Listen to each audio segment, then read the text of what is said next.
तो मुझसे खड़ा भी नहीं हुआ जा रहा है।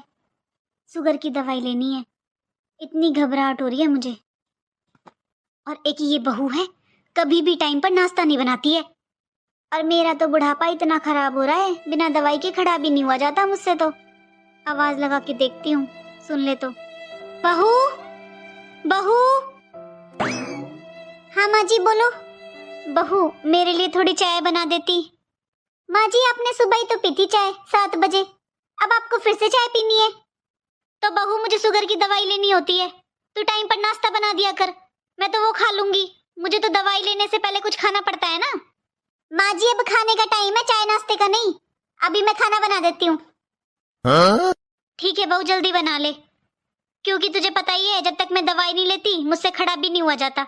दवाई ले लूंगी तो तेरे साथ 2 काम में हाथ बटा लूंगी। ठीक है माँ जी।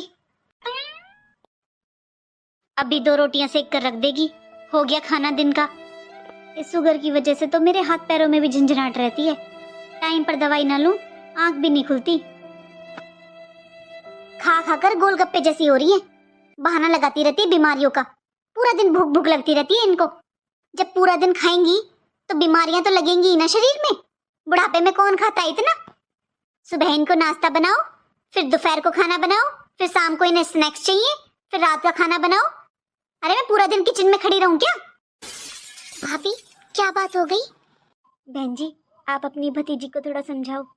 मैं भी सारा दिन समझाती रहती हूँ, पर मेरी बातें इसे समझ में नहीं आ रही हैं। सहन शक्ति बहुत कम है इसमें, और इसकी सास का बहुत व्यवहार खराब है। सारी गलती इसकी भी नहीं है, इसकी सास का स्वभाव भी बहुत खराब है, सारा दिन लड़ाइयाँ करती है। अब इसने एक जिद पकड़ ली है कि अलग रहूंगी, उनके साथ नहीं रहूंगी। अब जमाई जी गुस्से में से यहाँ छोड़ जाते हैं, वो अलग नहीं होना चाहते अपने परिवार से। इस 1 साल में ही 5-6 बार आ चुकी है। एक महीना रुक कर जाती है, 10 दिन वहाँ रहेगी तो 1 महीना यहाँ रहेगी। आप तो बहन जी घर की सदस्य हो, और आपका स्वभाव भी मैं जानती हूँ, तो मुझे पता है कि आप पूजा को कितना अपना मानती हैं, इसलिए आपको बता रही हूँ मैं। आप थोड़ा समझाओ, अगर आपकी बात समझ ले तो।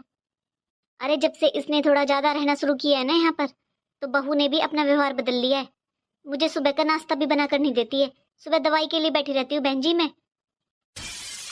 ना तो मैं इसके पापा से कुछ कह सकती हूँ ना इसके भाई से, दोनों इसी की गलती बताते हैं और उल्टा मुझ पर गुस्सा करते हैं, बोलते हैं मैंने लाड़ प्यार से बिगाड़ दी।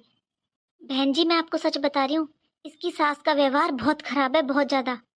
किसे बताए बहन जी, सारी गलती मेरी बेटी की भी नहीं है, बस उसमें सहन शक्ति थोड़ी कम है। और नई उम्र की लड़की है, अब इसे कहाँ से इतनी समझदार हो गई। लेकिन जमाई जी वो तो इसकी बिल्कुल भी नहीं सुनते हैं। ये अगर उनके सामने कुछ बोल देती है कि उनकी माँ के लिए, उनकी बहन के लिए, तो वो तो गुस्सा करके इसे यहाँ छोड़ जाते हैं, और अलग होने के लिए तो साफ साफ मना कर दिया है उन्होंने। और भाभी, इसकी तो एक जिठानी भी है ना, उसका कैसा व्यवहार है? क्या बताऊं बहन जी, अब मैं जिस दिन से इसकी शादी हुई है उस दिन से उसकी तबीयत ही ठीक नहीं रहती है। ये बोल रही थी कि मम्मी मैं घर का सारा काम कर लेती हूँ, और वो रसोई में भी नहीं आती है। इन्हीं बातों से तो झगड़ा शुरू हुआ था। इसने अपनी सास को ऐसे बोल दिया कि मम्मी जी, दीदी तो अपने रूम से बाहर नहीं निकलती हैं, किसी भी काम में हाथ नहीं बटवाती हैं।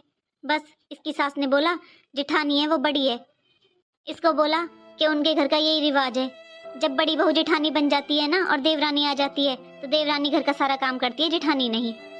बस इन्हीं बातों से धीरे धीरे इतना झगड़ा शुरू हो गया कि अब मेरी बेटी वहाँ बिल्कुल रहना नहीं चाहती है। आपको पता है बहन जी, ये सब बातें मैंने पहले बहू को बताई थी।